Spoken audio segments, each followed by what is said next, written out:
भाई बहन के प्यार का पर्व रक्षाबंधन जिसे हर साल सावन की पूर्णिमा के दिन मनाया जाता है। बहनें भाई की कलाई पर राखी बांधकर उसकी लंबी उम्र की कामना करती हैं और भाई बहन की रक्षा करने का वचन देता है। बिल्कुल, और इसीलिए इस त्योहार को रक्षाबंधन कहा जाता है। लेकिन इस साल रक्षाबंधन को लेकर लोगों में थोड़ा कंफ्यूजन बना हुआ है, क्योंकि इस साल रक्षाबंधन के दिन भद्रा काल रहने की वजह से लोगों के मन में कई सवाल भी उठ रहे हैं। बिल्कुल, सवाल यह है कि आखिर राखी कब और किस वक्त जो है बांधी जाए, कौन सा समय शुभ रहेगा, क्योंकि बताया यह जा रहा है कि आज सुबह से लेकर रात तक भद्रा का साया रहने वाला है और भद्रा काल में राखी बांधना अशुभ माना गया है। और आइए इसी विषय को समझना बहुत आवश्यक है हम सभी के लिए कि रक्षाबंधन का शुभ मुहूर्त असल में क्या है।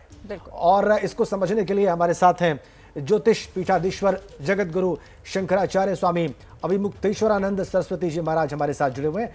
आपका बहुत स्वागत एबीपी न्यूज पर महाराज जी।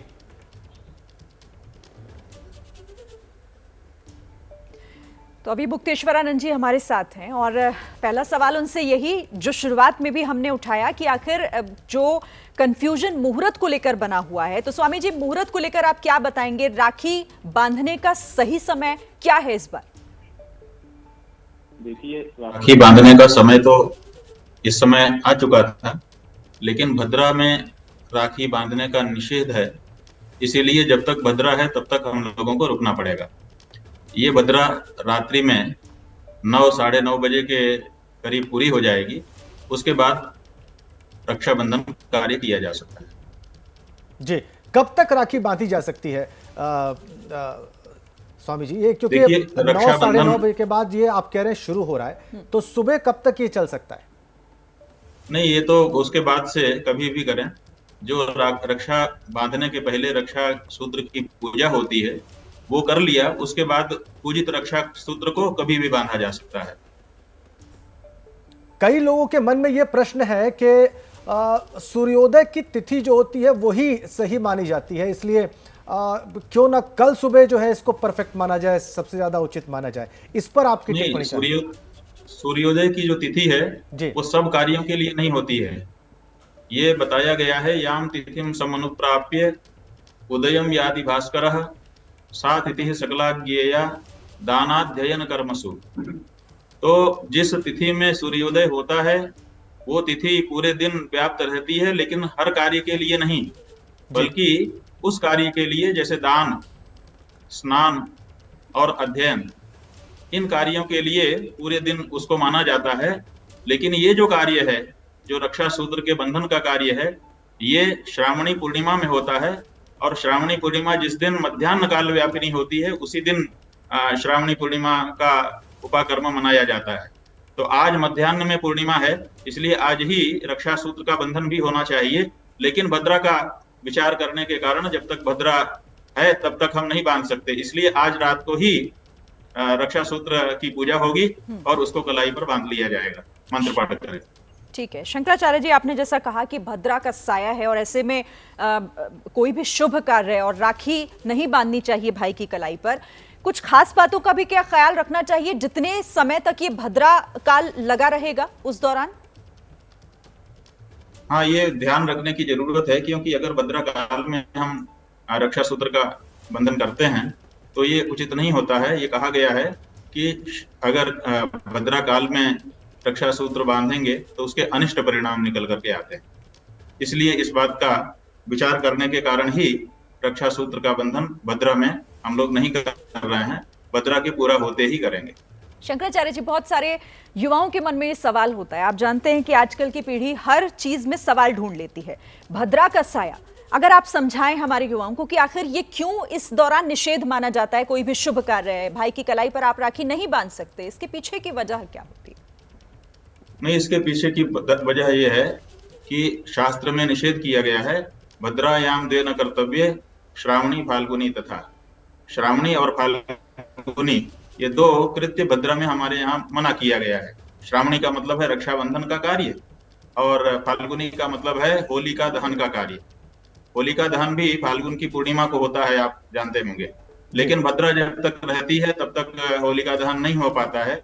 इसीलिए पिछली बार रात को 12 बजे के बाद होलिका दहन करना पड़ा था। तो भद्रा में ये दो चीजें निषिद्ध हैं, इसीलिए भद्रा का विचार किया जाता है इन दोनों कार्यों में विशेष रूप से। स्वामी जी, आपने बिल्कुल स्पष्ट कर दिया कि दो चीजें भद्रा काल में। और इसका फल भी शास्त्रों में बताया गया है कि अगर भद्रा में ये कर लेंगे तो राजा को नुकसान होता है, और अगर होलिका दहन तो उससे भी प्रजा को नुकसान होता है। जी चलिए, इसका नुकसान भी आपने स्पष्ट कर दिया। एक चीज बहुत स्पष्ट समझ ले, आज हम सभी लोगों के लिए समझना आवश्यक है कि आज रात 9 बजे के बाद रक्षाबंधन का पर्व मनाया जा सकता है और कल सूर्योदय से पहले रक्षा सूत्र बांध देना होगा। मैं ठीक कह रहा हूं आचार्य जी? हाँ जी ठीक है। अगर कल पूर्णिमा अधिक समय तक के लिए होती, 3 मुहूर्त अगर सूर्योदय के बाद भी पूर्णिमा होती तो कल ये हो सकता था, लेकिन 3 मुहूर्त नहीं है, इसीलिए आज ही रात को रक्षाबंधन करना होगा। कल पूरे दिन रक्षाबंधन नहीं हो सकेगा। हाँ, आज रात को जिस रक्षा सूत्र की पूजा की जा चुकी है और केवल बांधने के लिए छोड़ दिया गया है, तो उसको कल दिन में भी बांध सकते हैं। जी, एक बात अब इससे और भी निकल कर आती है, और ये हम सब के लिए भी बहुत महत्वपूर्ण इसलिए है क्योंकि अभी आपने होली का जिक्र किया, आपने कहा इसीलिए होलिका दहन किया गया था क्योंकि उस वक्त भद्रा काल था, इसलिए उसके बाद किया गया। लेकिन आमतौर पर देखा जा रहा है कि बहुत सारे पर्व जो है वो 2 दिन दिख पड़ते हैं, 2 दिन मनाए जाते हैं, कुछ हिस्सों में 1 दिन, कुछ हिस्सों में 2 दूसरे दिन। ऐसी स्थिति क्यों उत्पन्न हो रही है इस वक्त? नहीं, असल में ये 2 दिन कोई पर्व नहीं हो सकता, पर्व तो एक ही दिन होता है। लेकिन हमारे यहाँ 2 पद्धतियां हैं सनातन धर्मियों के यहाँ। एक जो है, जो वेद और वेदानुसारी स्मृतियों के अनुसार जो लोग अपना जीवन जीते हैं, ऐसे हिंदू हैं, सनातनी हैं। और दूसरे हैं जो आगम शास्त्रों के अनुसार अपना जीवन जीते हैं। तो जो स्मृति के अनुसार जीते हैं उनको स्मार्त हिंदू कहा जाता है, और जो आगम शास्त्रों के अनुसार अपना जीवन चलाते हैं आगे, उनको वैष्णव कहा जाता है। तो इसीलिए वैष्णवों की जो गणना है वो दूसरे तरह से होती है, इसलिए उनका पर्व अलग दिन आ जाता है। और जो स्मार्त सनातनी हैं, हिंदू हैं, वो लोग दूसरे दिन मनाते हैं। तो इसीलिए जहां पंचांग में 2 दिन कोई पर्व आता है, वहां पर स्पष्ट निर्देश रहता है स्मार्ता नाम वैष्णवा नाम।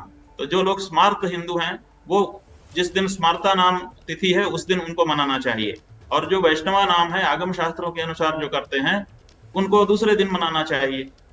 तो जिनको ये पता है कि हम स्मार्त हैं कि वैष्णव हैं, उनके लिए कोई समस्या नहीं है, उनको पता है कि एक ही दिन हमारा पर्व है। लेकिन जिन हिंदुओं को ये पता ही नहीं है कि हम स्मार्त हैं कि वैष्णव हैं, उनके लिए समस्या हो जाती है कि हम क्या करें। तो उनको ये नहीं जानने की जरूरत है कि 2 दिन क्यों आ रहा है और क्यों नहीं आ रहा है। उनको ये जानने की जरूरत है कि मैं किस पद्धति के अनुसार अपना जीवन जी रहा हूँ, किस परंपरा में दीक्षित हूँ। जिस परंपरा में मैं दीक्षित हूँ उसके अनुसार मुझे मानना चाहिए।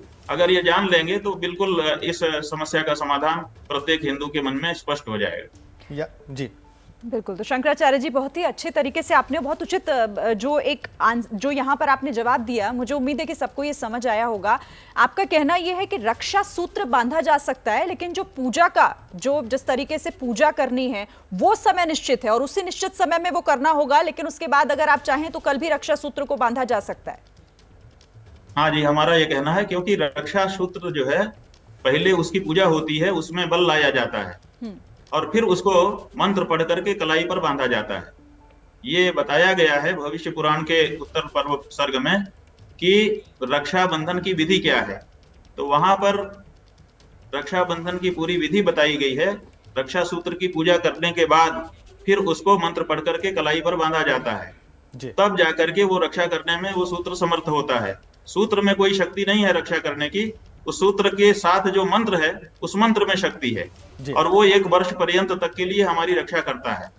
तो इसलिए पूजा करके उस रक्षा के सूत्र में वो जो बल आध्यात्मिक आना है उसको ले आना चाहिए, और उसके बाद भले उसको दूसरे दिन सवेरे हम भाई की कलाई में या जिसकी रक्षा हम करना चाहते हैं उसके में बांध सके।